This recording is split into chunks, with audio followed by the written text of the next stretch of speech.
حسان نیازی کے اوپر جو مقدمہ درج کیا گیا تھا اس کی آج سماعت تھی. یہ 2023 میں ایف آئی آر درج کی گئی تھی اور حسان نیازی کو آج تک کسی عدالت میں پیش نہیں کیا گیا. عدالت میں میں نے پروڈکشن آرڈر کی درخواست دی جس میں میں نے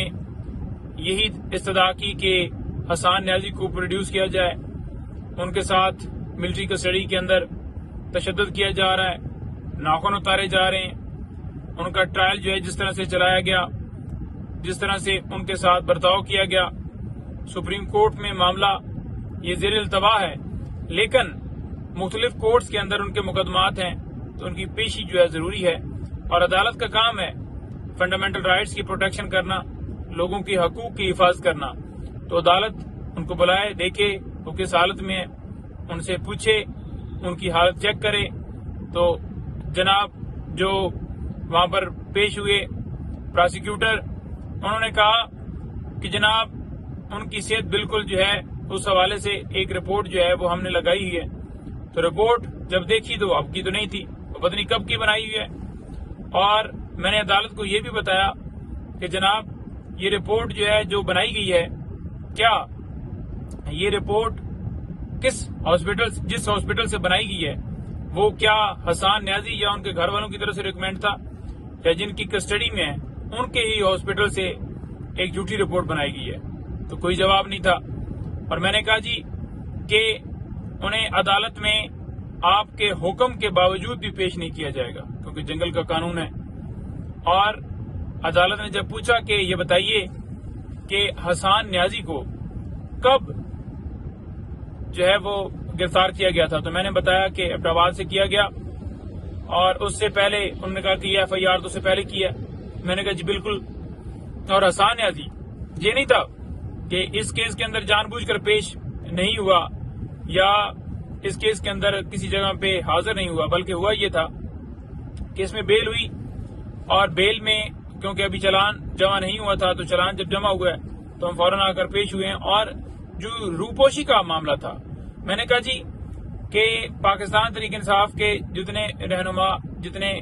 سپورٹرز, جو بھی جس کو بھی اٹھایا جاتا ہے اس کو اٹھا کے بیان دلوایا جاتا ہے کہ آپ بیان دیں. اور یہی وجہ ہے کہ جب وہ بیان دیتا ہے تو پھر اسے ریلیز کر دیا جاتا ہے. یہ کیونکہ خان صاحب کے بھانجے ہیں تو انہوں نے خان صاحب کے خلاف اسٹیٹمنٹ نہیں دی تو اس لیے انہیں جو ہے وہ زیر حراست رکھا ہے اور کوئی ان کی انفارمیشن نہیں. پہلے تو وکلاء سے ان کی فیملی سے ملاقات کرنے کی اجازت نہیں ہوتی تھی, پھر بعد میں کورٹ آرڈر سے ان کو اجازت ملی, لیکن اس کے باوجود ان کے ساتھ برا سلوک کیا جا رہا ہے. انہیں کورٹ میں یہاں پر پیش کیا جائے,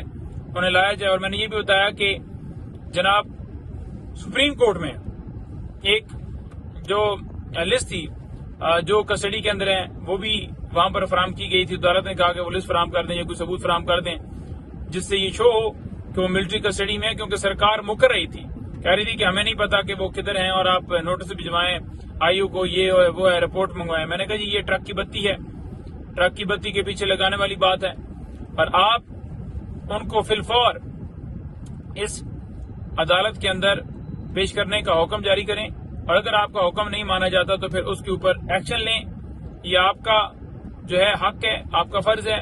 کہ اپنے حکم کی تکمیل کروانا, اور جو آپ کا حکم کی پامالی کرے پھر اس کے خلاف بھی ایکشن لیا جائے. اچھا, اس کے ساتھ ساتھ آج وہ تو چلے ڈیٹ جو ہے اس میں 8 تاریخ کے لیے ڈال دی گئی ہے, اور 8 تاریخ کو جو ہے اس کے اندر انہوں نے کہا کہ ہم آرڈر پاس کریں گے اور ہم ان کو جو ریلیونٹ جو کسٹڈی جو ہے وہ دی گئی تھی ملٹری کسٹڈی میں, وہ تمام جو بھی اس کے ریلیونٹ ڈاکومنٹس ہیں وہ ہم نے عدالت میں فراہم کر دی ہیں. اب دیکھیں آج اسلام آباد ہائی کورٹ میں ایک پٹیشن کے اوپر سماعت تھی جس میں بیرسٹر گور صاحب اور رو فضل صاحب نے ایف آئی اے کے نوٹسز کو چیلنج کیا تھا. یہ کون سے نوٹسز تھے؟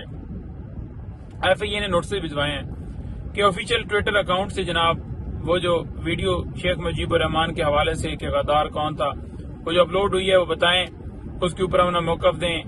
آپ نے یعنی کہ آپ نے دیکھا نا کہ ایک مکمل کمپین چلائی گئی ہے کہ یہ غدار ہیں, اداروں کے خلاف اکسا رہے ہیں, یہ کر رہے ہیں, وہ کر رہے ہیں. اور حمود الرحمان کمیشن جو رپورٹ ہے, میرا سب سے سوال ہے کیا وہ پاکستان تحریک انصاف نے بنائی تھی یا اس کا جو ایک عبوری پارٹ ہے وہ 72 میں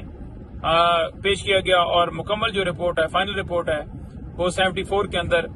سبمٹ کی گئی تھی، حکومت کو دی گئی تھی، ریاست کو دی گئی تھی، لیکن اس کو آج تک پبلک نہیں کیا گیا، شائع نہیں کیا گیا۔ تو حدود الرحمان کمیشن جو رپورٹ ہے وہ ہم نے جو ہماری سیکرٹری جنرل ہے عمر ایوب صاحب، انہوں نے FIA سے مانگی ہے کہ وہ رپورٹ جو ہے دی جائے، اور وہ فلور آف دا ہاؤس جا کر وہاں پر بھی بات کریں گے، عدالت میں بھی ہم معاملہ اٹھائیں گے، اور اس جو پٹیشن تھی اس پٹیشن کے اندر جو عدالت نے حکم دیا ہے وہ یہ ہے کہ ان کے خلاف کوئی ایڈورس ایکشن نہ لیا جائے، اور وہ دونوں جو ہیں وہ دونوں پیش ہوئے ہیں FIA میں، اور جو سوالات جو ہیں بیرسٹر گور صاحب سے اور روفتن صاحب سے انہوں نے پوچھنے تھے وہ پوچھے ہیں، اور یہ اسلام آباد ہائی کورٹ کے اندر کیس تھا۔ اس کے علاوہ آج کی مزید کیسز کی تفصیلات تو نہیں، ایک کنٹمپٹ آف کورٹ وہ بھی چل رہی ہے، اور دیگر کیسز جو ہیں وہ چل رہے ہیں۔ وہ کنٹمپٹ آف کورٹ فیصل واڈا کے اوپر ہے، اب دیکھتے ہیں کہ اس کے اندر عدالت کس حد تک جو ہے اپنا حکم منواتی ہے۔ لیکن میں آپ کو یہ ضرور کہنا چاہوں گا کہ خان صاحب اس وقت عدت کیس کے اندر پابند سلاسل ہے،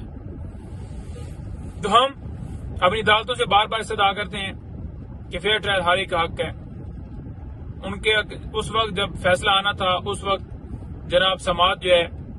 آپ نے دیکھا کہ کس طرح سے جج جو